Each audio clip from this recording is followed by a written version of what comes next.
This video is 2 tips for mentally overcoming an error. Well, a player named Spencer recently wrote to me, "My biggest frustration is when I put 100% effort into making a play and it turns into a mistake." First of all, to Spencer and to every other baseball player out there, let me say that I can relate.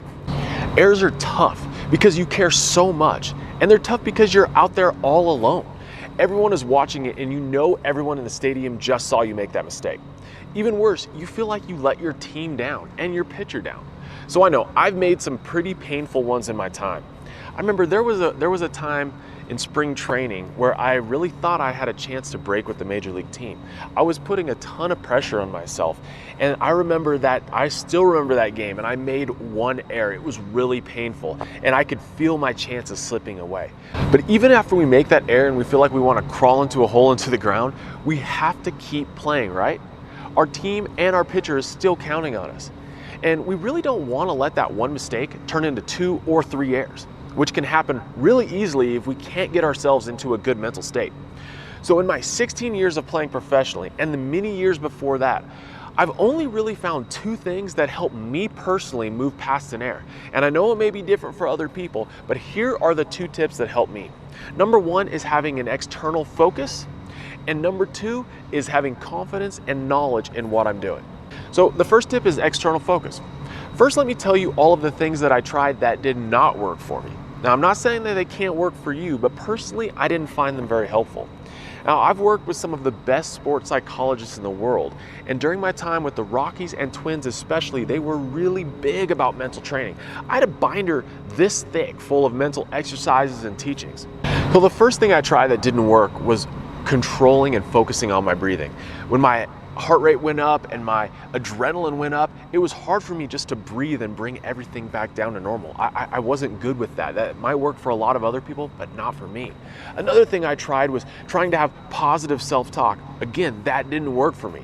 But what I found that did work was to look externally and narrate the game. So I almost felt like I was a commentator just trying to talk to myself in a way that a commentator would. So if I was playing shortstop, I wouldn't think about, okay, what am I doing? How am I feeling? Hey, it's okay, you're gonna be okay, or breathe. To me, that didn't work. So for me, I would sit there at shortstop and say, all right, pitcher comes set, we got a right-handed batter in the box and the pitch. And then I would get ready position. That got me thinking off of the mistake I just made. It got me thinking about more of the opportunity in front of me and what's happening currently in the moment. It's so easy when you make an error to want to retreat and think about what just happened instead of where you're at right now. And so for me, being a commentator, I call it being a commentator, but talking through the game of what's happening currently at that moment took my mind off of the mistake I just made and the people I let down and all of the things that creep into your mind. It let me forget about that for a moment and focus on what was happening currently. And that was a huge game changer for me. That was the first one, is having external focus. So the second tip isn't a so-called quick tip, but it is essential. And that is to continue increasing your confidence as an infielder. The absolute worst is when you make an error and you're left wondering, you're left thinking, what did I do? Why did I mess that up? And you don't really know.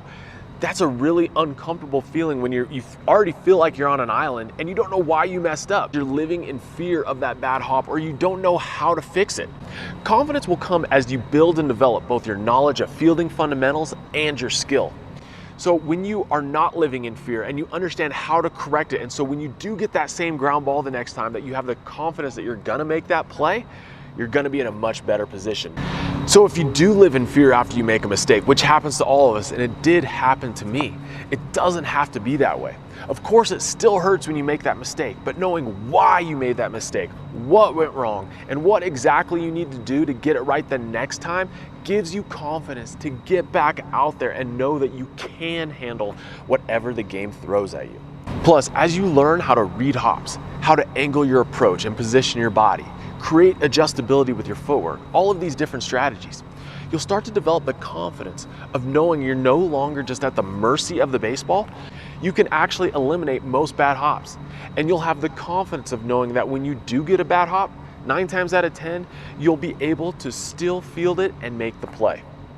Now, of course, you can never completely eliminate mistakes, but having that confidence in yourself and in your preparation is absolutely essential for being able to mentally recover and overcome an error. So there you go. Those are my two biggest keys for overcoming errors.